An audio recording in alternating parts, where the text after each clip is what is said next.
I paid $34 million in cash for my estate. No bank financing, no mortgage, no liens, and no one with any claim over except me. So when 3 HOA board members marched up to my front gate demanding to know why I was trespassing on my own property, I honestly thought it was some kind of joke. Then they handed me a formal notice ordering me to leave within 48 hours. That's when I realized this wasn't a misunderstanding. It was something much worse. Before I tell you what happened, drop a comment below and let me know what country you're watching from. I always enjoy seeing how far these stories reach.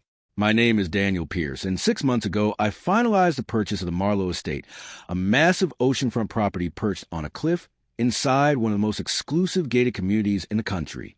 The place was unbelievable. 14 bedrooms, a private dock, an infinity pool that seemed to blend directly into the ocean horizon. I had spent 20 years building a tech company from the ground up. When I finally sold it, I decided to reward myself with a home I'd dreamed about for years. Like most gated communities, the neighborhood had an HOA. That wasn't surprising. I paid every transfer fee they required, signed all the welcome paperwork, and even attended a new owner orientation meeting. During that meeting, the HOA president, a woman named Carla Whitfield, greeted me with a thin smile and said, "We maintain very specific standards here, Mr. Pierce."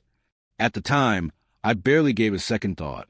Upscale neighborhoods always have rules about landscaping, exterior paint colors, and mailboxes. I assumed it was the usual HOA nonsense and planned to stay out of everyone's way while enjoying my new life. For the first few weeks, everything seemed perfectly normal. Looking back, it was almost suspiciously quiet. Then one morning, I was jolted awake by violent pounding on my front door. Not knocking, pounding. The kind of pounding that sounds like someone is trying to break their way inside. I opened the door and found 3 people standing on my porch. Carla Whitfield, a security officer I had never seen before, and an older man clutching a clipboard so tightly it looked like he intended to use it as a weapon. "Mr. Pierce," Carla said coldly, "can you explain why you're currently occupying this property?" I stared at her, completely confused. "I live here," I replied. "I own this house." The man with the clipboard immediately stepped forward. "According to our records, this property was never legally transferred into your ownership. You have 48 hours to vacate the premises before we involve law enforcement." My stomach instantly dropped. There was no way this could be real. I had the deed. I had every closing document. I had paid $34 million for this property. "There has to be some mistake," I said, forcing myself to stay calm. "I have all the paperwork. The transaction closed 6 months ago." Carla's expression never changed. "Then I suggest you locate those documents quickly, Mr. Pierce, because according to HOA records, this property still belongs to the Marlowe family." She paused, "And they want it returned." The words hit me like a punch to the chest. The Marlowe family, the very people I had purchased the estate from. That afternoon, I pulled out every document from the closing process and scheduled an emergency video call with my attorney. Together, we reviewed every page line by line. Everything appeared legitimate. The signatures matched. The notarizations were valid.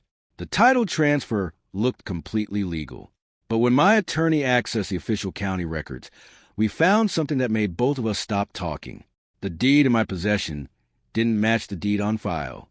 My copy clearly listed me as the sole owner of the estate. The county's version listed someone else entirely, the Marlowe Family Trust. My attorney stared at the screen for several seconds before speaking. "Daniel," he said carefully, "I think someone filed another deed after yours." I felt my chest tighten. "What does that mean?"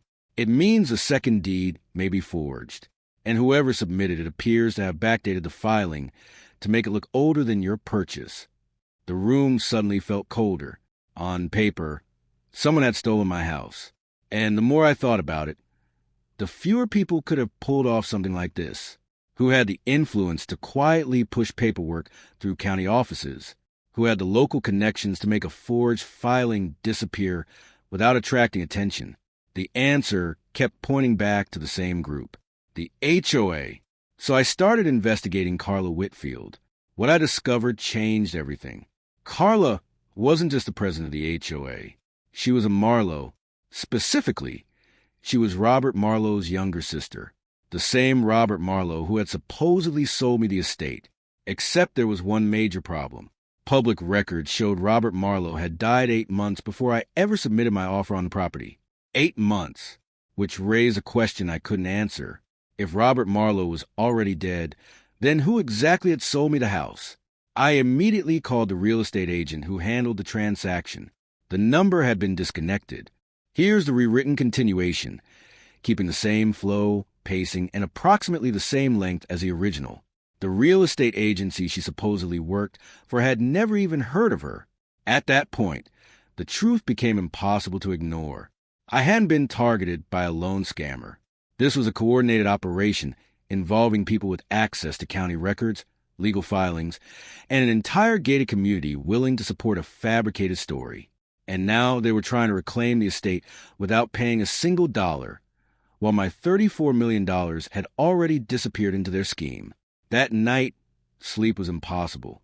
Around 2 a.m., I heard movement outside. Not one person. Several. Footsteps circled the side of the house. Quietly, I grabbed my phone and pulled up the security system I had installed after moving in. What I saw immediately got my attention.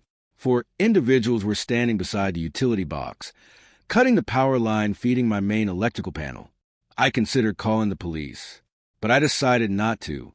Not yet. Instead, I contacted someone I trusted. Years earlier, during a major corporate fraud investigation at my tech company, I had worked closely with a forensic document examiner. She was one of the best in the field.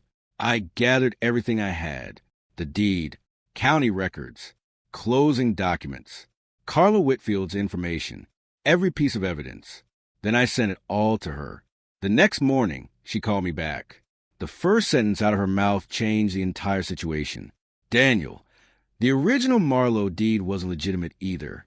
I sat in silence. "What are you talking about?" "Robert Marlowe never legally owned that property. When it was sold to you, the title he inherited came from his father, and that title appears to be fraudulent." I felt the room spin. She continued, "The Marlowe family has been occupying that estate for roughly 30 years under a forged chain of ownership." Suddenly, everything made sense. The house had effectively been stolen decades earlier, and without realizing it, I had purchased property that had been passed through generations using fraudulent documentation. Now, the family was trying to force me out before anyone uncovered the truth. The following morning, Carla returned. This time, she wasn't alone. She arrived with several HOA representatives and a locksmith. Apparently, they had already decided I would be gone. Their plan was to change the locks while I was supposedly packing my belongings. I opened the front door while recording everything on my phone. Before anyone could speak, I looked directly at Carla.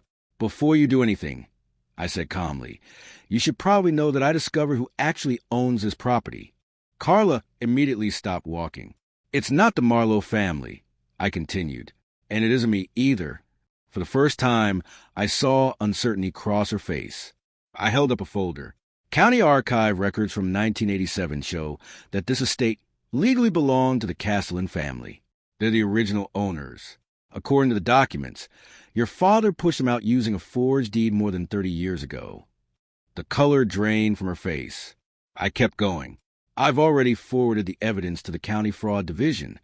Nobody said a word. The forged title. I pointed toward her. "Your family's 30-year ownership claim." Then toward the locksmith, and the attempt to create a second fraudulent transfer against me. I shook my head. "You thought you'd scare me into leaving quietly. Instead, you exposed a secret your family spent decades hiding." For the first time since I had met Carla Whitfield, she was completely speechless. 2 weeks later, county investigators finished their preliminary review. Everything checked out. Every document, every transfer, every forged filing. The Marlowe family's ownership claim was declared invalid. Completely. Ironically, my purchase turned out to be the cleanest transaction in the property's history because I had bought the estate in good faith, paid full market value, and had no knowledge of the fraud that existed before me. After months of legal review, The county granted me clear title to the estate through a court-approved adverse possession ruling. The decision was based largely on the fact that I was the only party who had exchanged legitimate funds without participating in the deception. As for Carla Whitfield, her problems were only beginning. She and 3 other HOA board members became the subjects of a major investigation involving fraudulent property transfers throughout the entire community. My house wasn't the only one affected. Investigators suspected the scheme had been operating for decades. Today, I'm still living in the same $34 million estate overlooking the ocean. The view is just as incredible as the day I moved in. The difference is that now I have indisputable ownership.